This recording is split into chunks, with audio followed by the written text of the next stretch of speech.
It is Friday. I am recording this on Thursday, like I told you, because we do have a good storm coming, and I'm afraid we're going to lose power and or internet. So just want to make these up in advance. So I'm going to have the same shirt on yesterday, today, and tomorrow's videos. Going to get them done, get them out, get them processed, so that you guys don't have to wait for videos just because we have a storm. Pre-thinking this one because I know it's coming. So today I'm going to talk about a topic that I've heard other people talk about, how they wish they could see it on YouTube somewhere. So I thought, well, that's what I do because we are constantly on a tight budget and I've been eating really healthy. And so I have like a few different tips and tricks and then some other ways that you might be able to save some money on your healthy groceries. Number one, for those of you who don't know, Aldi's just announced they're going full organic. So that is something you should watch for because Aldi's is known for having low prices. I can only assume they're going to be pulling it in that way as well. So definitely watch for Aldi's to go full organic. I expect it to be super cheap and super helpful. Yes, you have to bring your own bags or boxes. Sometimes they'll have boxes, but it is worth it. 110% worth it. Okay, so that being said, in our area, as far as like healthy food grocery stores, we have Fresh Market, we have a Whole Foods. We are getting in Fairhope, Alabama, they're opening up a Fairhope Market, which will be all local produce and fish and stuff.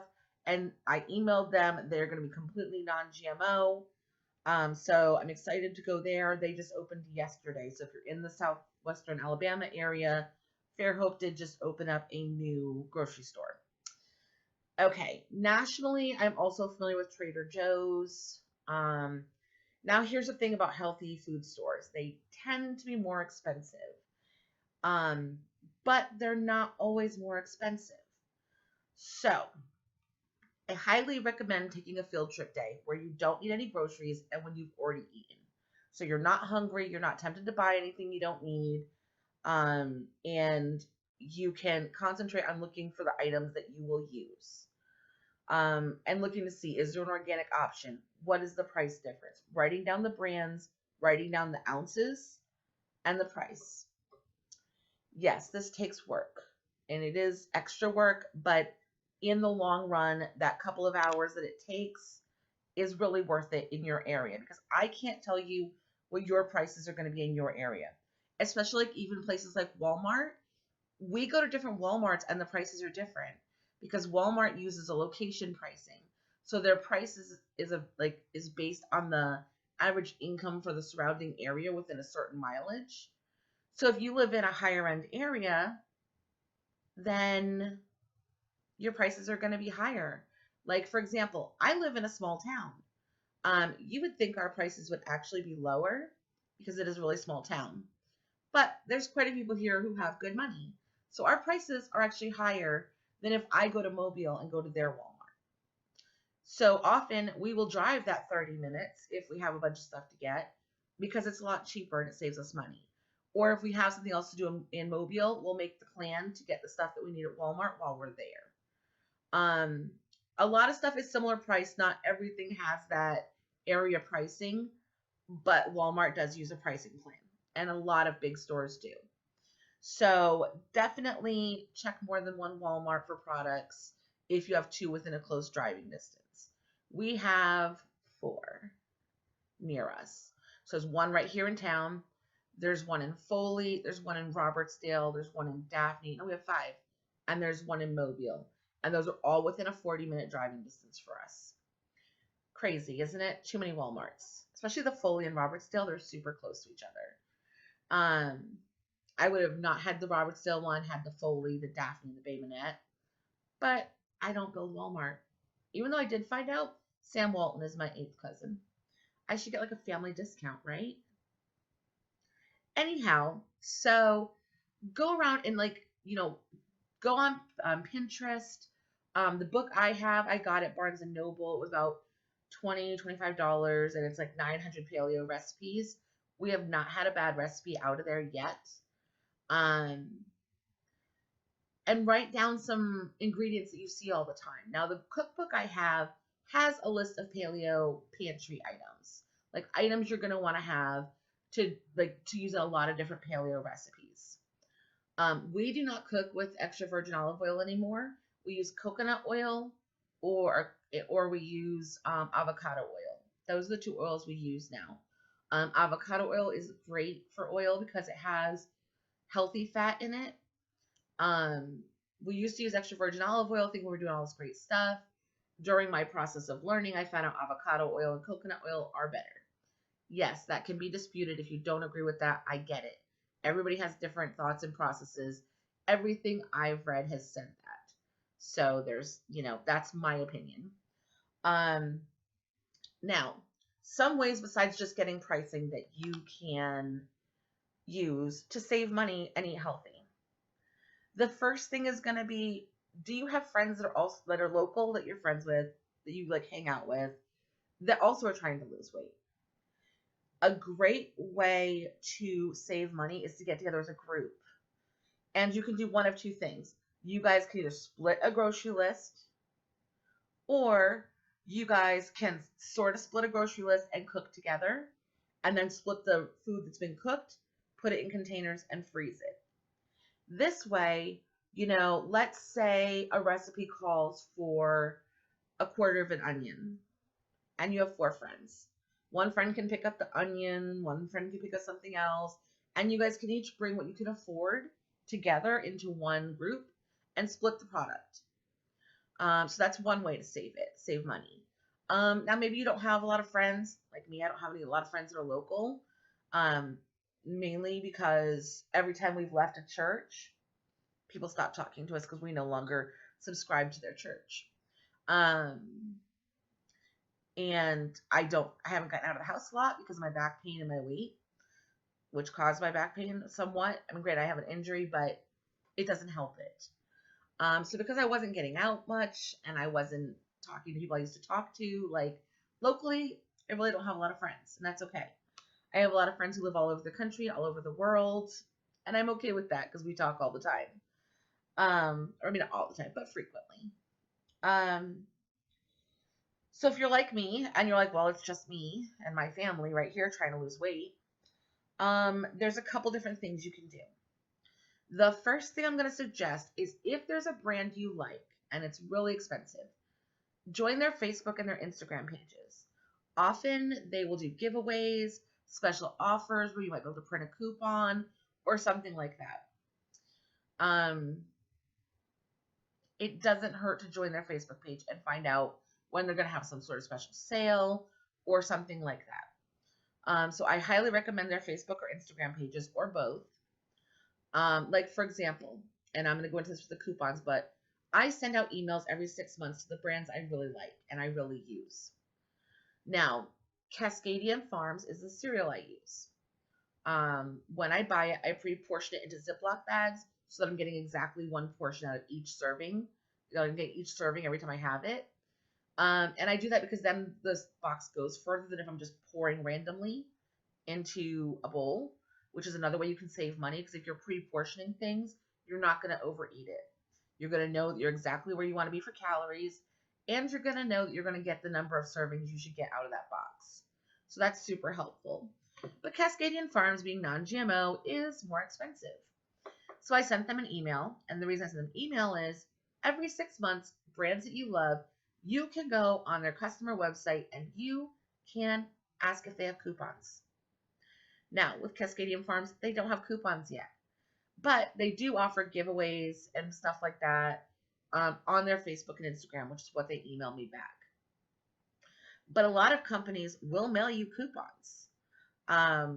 If you say, listen, I'm trying to eat a healthier lifestyle, I found your products, I love them, but the price is a little bit out of my budget. Do you guys offer coupons or any kind of discount program or tasting samplers or anything like that I might be able to take advantage of? A lot of these companies I've never actually had a company that was rude, honestly. I used to be one of those couponers that had like a big coupon book. And so I would walk in with an envelope full of coupons to go grocery shopping with. And some of those coupons I would get just by emailing a company that I liked. Like I remember I emailed oh, what's that hot dog company? Bar S Hot Dogs. I emailed them. I told them I really loved their product. Was wondering if they had any coupons. They sent me 12 coupons for free packages of hot dogs. We had so many hot dogs in our freezer. I don't eat hot dogs now because they're not super healthy, but you know, even if you're not trying to eat super healthy, or if you have an event coming up where you eat hot dogs, or if in the summertime you're going to eat a lot of hot dogs, reach out to some of these companies. Like, these companies have coupons. It doesn't hurt them to send them to you. So I highly, highly, highly recommend liking Facebook pages, liking Instagram pages, and watching for specials or coupons or free products.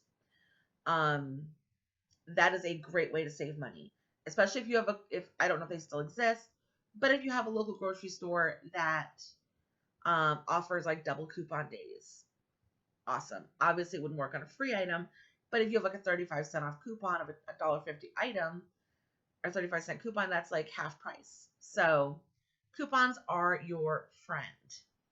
Now, again, the reason why I said to go on a grocery trip. Now, what I did was I wrote all the information down and then I made a spreadsheet so that I could list similar products and prices and ounces and figure out what the best deals were. I'm weird like that. Now, you can just make like a product number and put a store name on the top on your notebook and write the prices across and be done with it. And then you'll know which stores have the best price on the item. But knowing the best price makes it easier for you to make grocery lists, because I know it sounds like a pain. Sorry about that. People are messaging me.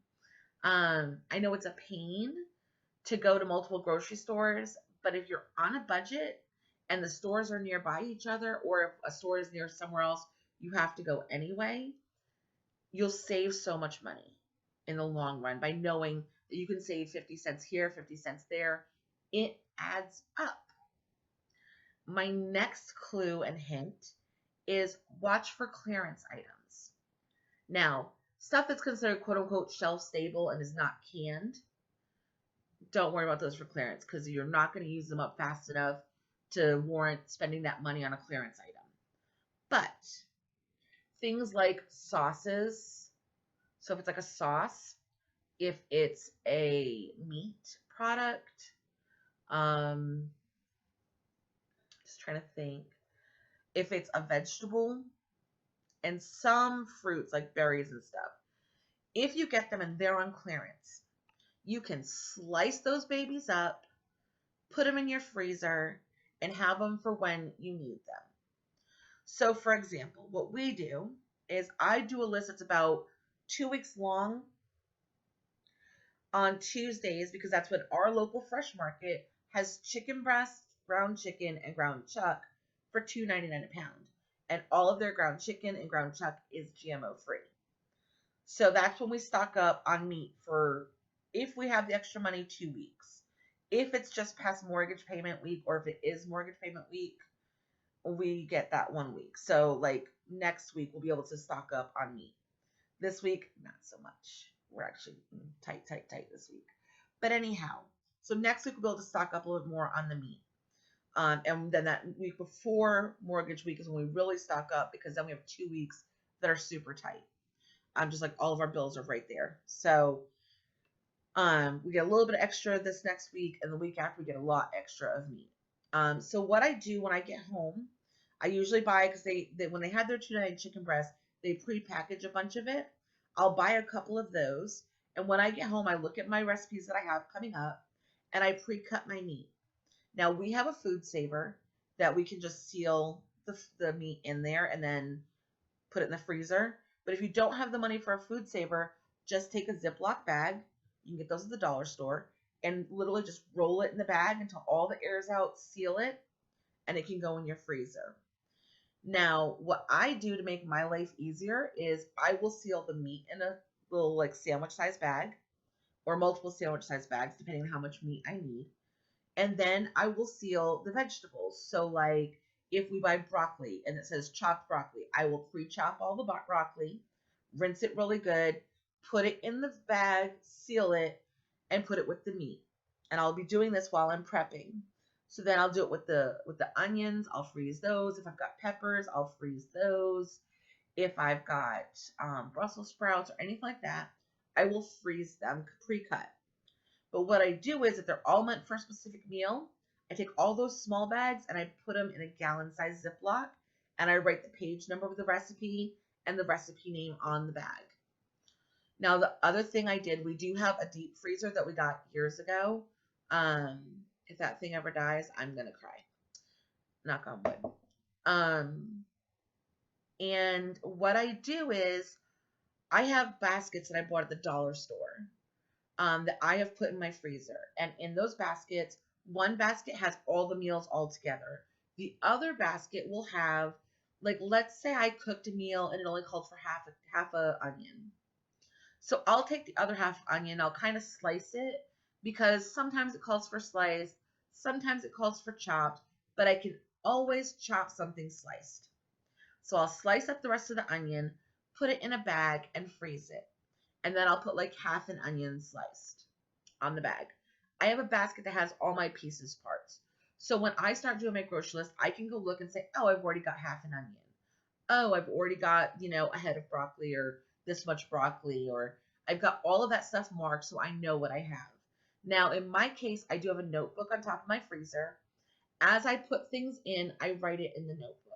So that way I can just kind of grab the notebook instead of having to go through my freezer.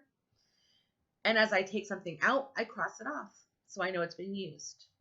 It is the easiest way to keep track of what I have in the house. And it's super helpful. Now, things like you'll see tomorrow in my grocery haul video, I got tahini sauce. I need it for one recipe. The bottle was like $8.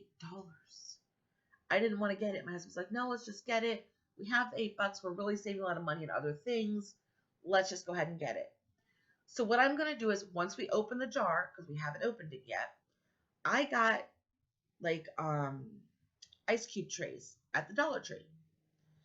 Sometimes they're cheaper at Walmart, so make sure you check. We also have a Greer's here, and sometimes their stuff's even cheaper than Walmart. So when it comes to things like ice cube trays, we check all three places, which happen to all be like in the same little circle right there. So it's not a distance. We know the dollar store is $1. So we'll check the Walmart price, and we'll check the Greer's price, and we'll grab it wherever it's cheapest. But we have little ice cube trays. So what I'll do is, I will fill each of those ice cube trays up with the sauce, put it in the freezer. Once they're frozen, pop them out, stick them in a Ziploc bag, and label it. Usually I'll actually measure it, so I'll put in like 2 tablespoons into each one. Unless it's something that calls usually for like 1/4 of a tablespoon, which I've never had happen.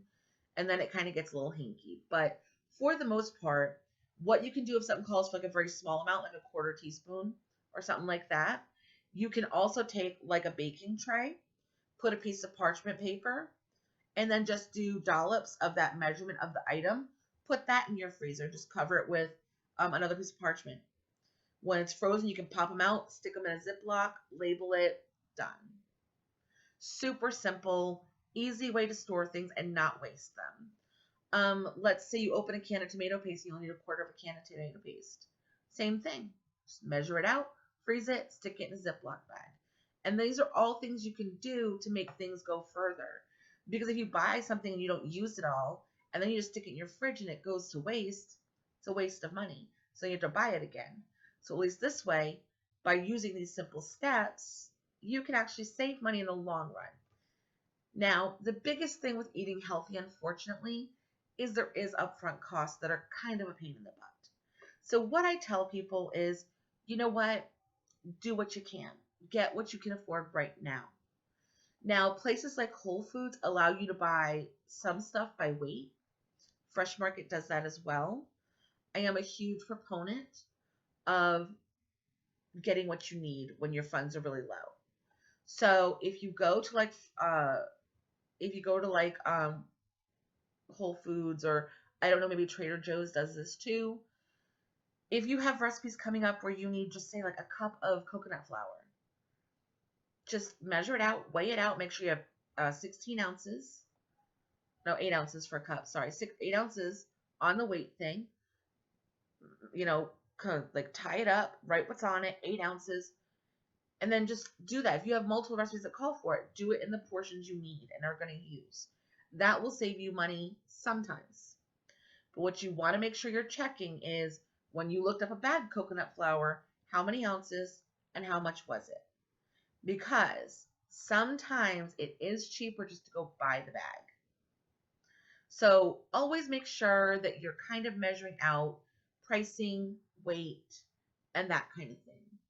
If you can choose GMO and it's not a big price, non-GMO, and it's not a big price difference, always go for the non-GMO.